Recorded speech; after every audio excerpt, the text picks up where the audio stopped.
गांव के बड़े जिम्मेदार के बेटे तारिक की शादी थी। रस्म मेहंदी में हर तरह का हल्ला गुल्ला हुआ, ढोल बजे, खूब नाच गाना हुआ। तकरीब की रौनक को दोबाला करने के लिए कभी कभार फायरिंग का तड़का भी लगाया जाता रहा। अजीजों अकारिब के अलावा काफी तादाद में दोस्त अहबाब भी शादी में शिरकत की गर्ज से तशरीफ फरमा थे। मेहंदी का ये जश्न रात तकरीबन 2 बजे इख्तिताम पजीर हुआ। तारिक का ताल्लुक एक जमींदार घराने से था। गांव के जमींदारों में सबसे ज्यादा रकबा उनका था। कोठी, नौकर चाकर, जरूरियात जिंदगी की हर आसाइश मुयस्सर थी। अमारात के साथ साथ तारिक एक खूबरू नौजवान भी था। गांव की अक्सर लड़कियां उसके कदमों में हमा वक्त दिल फेंकने को तैयार रहती थी। कॉलेज में भी उसकी काफी लड़कियों के साथ दोस्ती थी। इसके बावजूद तारिक का किरदार बहुत अच्छा था। हंसमुख, दूसरों के दिलों में घर कर लेने वाला, मिलनसार और हमदर्द भी था। गांव में वो बिला तफरीक हर किसी के काम आता,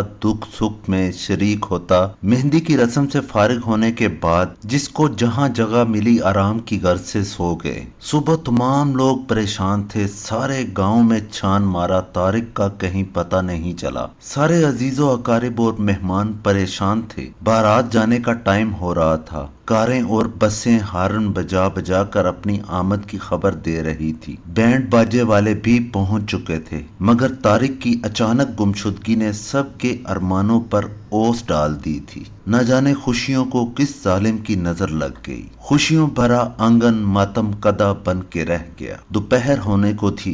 बरादरी के बूढ़ों ने फैसला किया कि तारिक के छोटे भाई अरशद को तैयार करो। सांप भी मर जाएगा और लाठी भी सलामत रहेगी। लड़की वालों की इज्जत भी महफूज रहेगी और लड़के वाले भी लोगों के तानों से बच जाएंगे। इस सारी सूरत हाल से लड़की वाले भी आगाह हो चुके थे। उन्होंने अपने नौकर के हाथ तारिक के यहाँ पैगाम भिजवाया कि हमको सब मालूम हो चुका है, लिहाजा हमारे यहाँ आने की कतई जुर्रत न करना, क्योंकि अरशद भी तारिक ही का भाई है। वो तारिक से भी 2 हाथ आगे होगा। और साथ ही दूसरे नौकर को जुनेद, जो तारिक ही का कजन था, पैगाम भिजवा दिया कि फौरन तैयार हो जाओ, चंद अजीज साथ लेकर पहुंच जाओ। ज्यादा तरद्दुद करने की जरूरत नहीं, क्योंकि हमने सब इंतजाम कर रखा है। जुनेद की तो जैसे लॉटरी निकल आई। खुशी से फूले नहीं समा रहा था। चंद दिन पहले मातम कना जुनेद की अब बाछें खिल रही थी। इस वाकया का जब सबको इल्म हुआ तो सब हैरान और परेशान हो गए और बेख्तियार पुकार उठे, वाह मौला तेरे रंग, तेरियां तू ही जाने। जुनेद तारिक का कजन था, मगर किसी भी तौर वो तारिक का हम पल्ला नहीं था। यही वजह थी कि साइमा के घर वालों ने जुनेद पर तारिक को तरजीह दी थी। हालांकि जुनेद और साइमा एक दूसरे को बचपन से चाहते थे। साइमा जुनेद के सगे मामू की बेटी थी,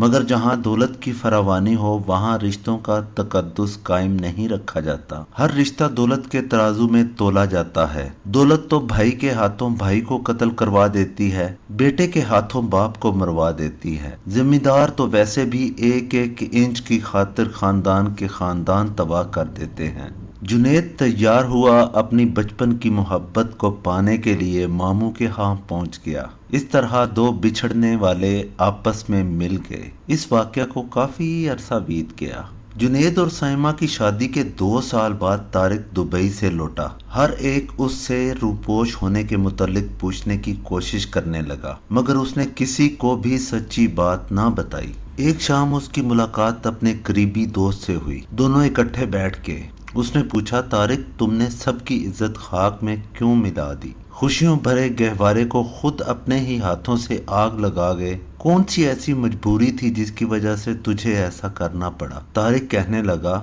मेरे भाई सारी जिंदगी आग में जलने से बेहतर था कि चंद दिन के लिए बुरा बन जाता, और वो मैं बन गया। मैं ज़मीर का कैदी बनकर जीने से मौत को तरजीह देता हूँ। ऐसा करने से मेरे ज़मीर पर जो बोझ था अब मैं उससे आज़ाद हूँ। अल्हम्दुलिल्लाह अब मेरे ज़मीर पर कोई बोझ नहीं। अगर मैं उस रात घर से ना भागता और साइमा को ब्याह कर ले आता, लोगों की नजर में वो मेरी बीवी बन जाती, मगर जब उसका दिल ही मुझे कबूल ना करता तो मैं उस जिंदा लाश का क्या करता? शादी का मकसद तो ये होता है कि जुबान से इकरार और दिल से तस्दीक। हमारे मुआशरे में जबरदस्ती ये सब कुछ करवाया जाता है। मैं ऐसी सख्ती के खिलाफ हूँ। मेरे इल्म में था साइमा और जुनैद बचपन से ही एक दूसरे को चाहते हैं और उनकी मोहब्बत के इस पाक रिश्ते को मेरी दौलत से तोला जा रहा है और जुनैद को इसलिए ठुकराया जा रहा है कि वो हमारे हम पल्ला नहीं। हालांकि साइमा के वालिद जुनैद के सगे मामू हैं। मुझे ये सब कुछ अच्छा नहीं लगा। मेरे ज़मीर ने मुझे मलामत की कि मेरी वजह से दो मोहब्बत करने वाले दिलों का खून हो रहा है और ये जुर्म सरजद मुझसे करवाया जा रहा है। मैंने सोचा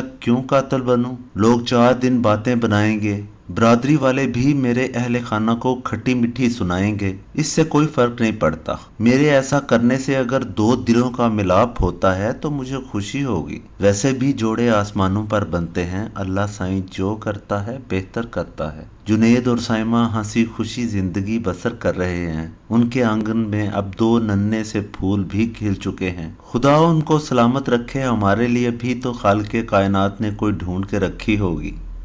उसका दोस्त हैदर खामोश हो गया और चुपचाप सोचने लगा।